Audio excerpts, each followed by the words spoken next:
Presenting the classics of Sam P. Chaladurai. Sam P. Chaladurai அவர்களின் போதனை களஞ்சியத்திலிருந்து.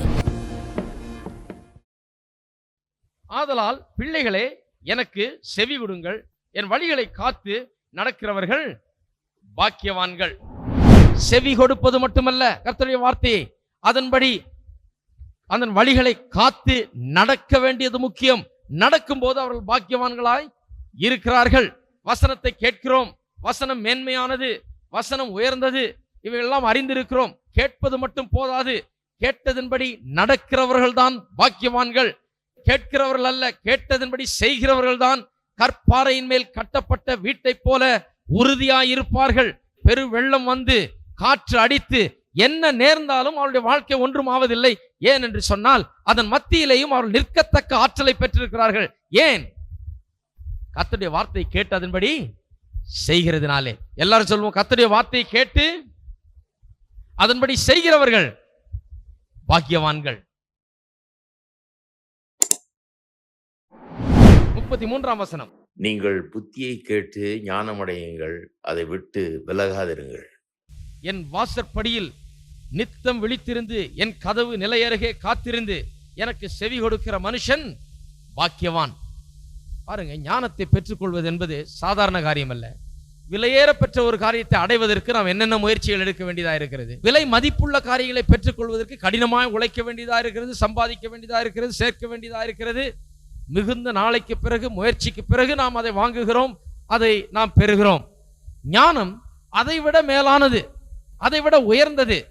வெள்ளியும் பொன்னும் விலையேற பெற்ற கற்களும் எப்படி உயர்ந்ததா இருக்கிறதோ, அதை நாம் எவ்வளவு கஷ்டப்பட்டு சம்பாதிக்கிறோமோ அதை விட உயர்ந்ததா ஞானம் இருக்கிறபடினால், தேவனுடைய வார்த்தை இருக்கிறபடினால், அதற்கு நாம் பிரயாசப்படுகிறதை காட்டிலும் அதிகமாய் பிரயாசப்பட்டால் தான் இந்த ஞானத்தை நாம் பெற்றுக்கொள்ள முடியும்.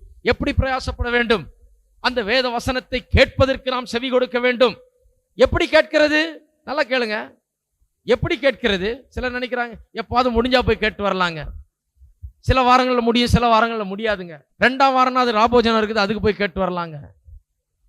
எப்பாவது ஏதாவது ஒரு விசேஷமா இருந்தால் அதுக்கு போயிட்டு வரலாங்க. ஈஸ்டருக்கு போயிட்டு வரலாம், குட் ஃப்ரைடேக்கு போயிட்டு வரலாம், கிறிஸ்மஸுக்கு போயிட்டு வரலாம் அப்படின்னுவாங்க. அப்படி கேட்கவா சொல்லி இருக்குது? ஞானத்தை அப்படி பெற்றுக்கொள்ளவே முடியாது. கர்த்தருடைய வார்த்தையின் பயனை நாம் அடையவே முடியாது, கண்டடையவே முடியாது. அப்படி நாம் இருப்போம் என்றால், நன்றாக கவனிங்கள். எப்படி கேட்க வேண்டும், எவ்வளவு சிரத்தை எடுத்து அதை நாம் கேட்க வேண்டும் என்று திட்டவட்டமாக இந்த வார்த்தை சொல்லுகிறது. என் வாசப்படியில் நித்தம் விழித்திருந்து, நித்தம் விழித்திருந்து, அதாவது ஞானம் கூப்பிடுகிற போதெல்லாம் அங்கிருந்து, கர்த்தருடைய வார்த்தை பிரசங்கிக்கப்படுகிற போதெல்லாம் அதை கவனமாய் கேட்டு, அதற்கு நேரத்துக்கு சென்று அதை கேட்பதற்கு நாம் செவிகளை சாய்த்து நித்தம் விழித்திருந்து, என் கதவு நிலையருகே காத்திருந்து எனக்கு செவி கொடுக்கிற மனுஷன் பாக்கியவான். அவன் எப்படி செவி கொடுக்கிறான், நம்ம எப்படி செவி கொடுக்கிறான் பாருங்க. அவன் ஏன் பாக்கியவான்? நித்தம் விழித்திருந்து, வாசல் படியில கதவு நிலையருகே காத்திருந்து எனக்கு செவி கொடுக்கிறான், அதனால்தான் பாக்கியவான். இன்றைக்கு நாம் எப்படி கர்த்தருடைய வார்த்தைக்கு செவி கொடுக்கிறோம்? ஒவ்வொரு முறை கர்த்தருடைய வார்த்தை பேசப்படுகிற போதும், போதிக்கப்படுகிற போதும் அதை கேட்க வேண்டும், அதை நாம் கற்றுக்கொள்ள வேண்டும், அதை நாம் கிரகித்துக் கொள்ள வேண்டும், அதன்படி நடக்க வேண்டும், சத்தியங்களை அறிந்து கொள்ள வேண்டும் என்கிற தீராத தனியாத தாகம் நமக்குள் இருக்கிறதா?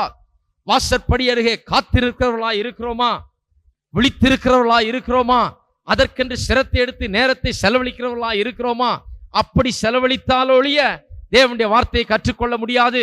அப்படி நேரத்தை செலவழித்து நாம் கற்றுக்கொண்டால் ஒழிய நாம் பயனடைய முடியாது. நிறைய பேர் நினைக்கிறாங்க, எல்லா வேலையை விட போதகராக இருக்கிற வேலை ரொம்ப சுலபமான வேலை. என்னங்க, ஞாயிற்றுக்கிழமையான ஒரு பிரசங்கம் பண்ணணும், ஒரு சாயந்தரமான ஒரு பிரசங்கம் பண்ணணும், எங்கேயாவது போய் ஒரு வீடை சந்திக்கணும், அவ்வளோதானுங்களே. அப்படி செய்து பாருங்க, அப்போதான் தெரியும். சரியான முறையில் செய்து பாருங்க, அப்போதான் தெரியும். உட்கார்ந்து வேத வசனத்தை படிச்சு பாருங்க, நீங்க படிச்சு போதிக்கிறதுக்கு அதை ஆயத்தம் பண்ணி பாருங்க. முதல்ல உங்களுடைய பயனுக்காக அதை கற்றுக்கொள்றதுக்கு முயற்சி எடுத்து பாருங்க. எத்தனை வருஷமா படிச்சு படிச்சு படிச்சு, எத்தனை மணி நேரமா படிச்சு படிச்சு படிச்சு இதை கற்றுக்கொள்ளணும்னு எவ்வளோ வழியருகே காத்திருந்து, வாசலருகே உட்கார்ந்திருந்து, கண்ணை தூங்காம விழிச்சிருந்து, மணிக்கணக்கா படிச்சு படிச்சு படிச்சு படிச்சாலும் தீர மாட்டேங்கிறது. அவ்வளவு இந்த வேத வசனத்திலே கிடக்கிறது. அவ்வளவு ஞானம் இந்த வேத வசனத்திலே இருக்கிறது.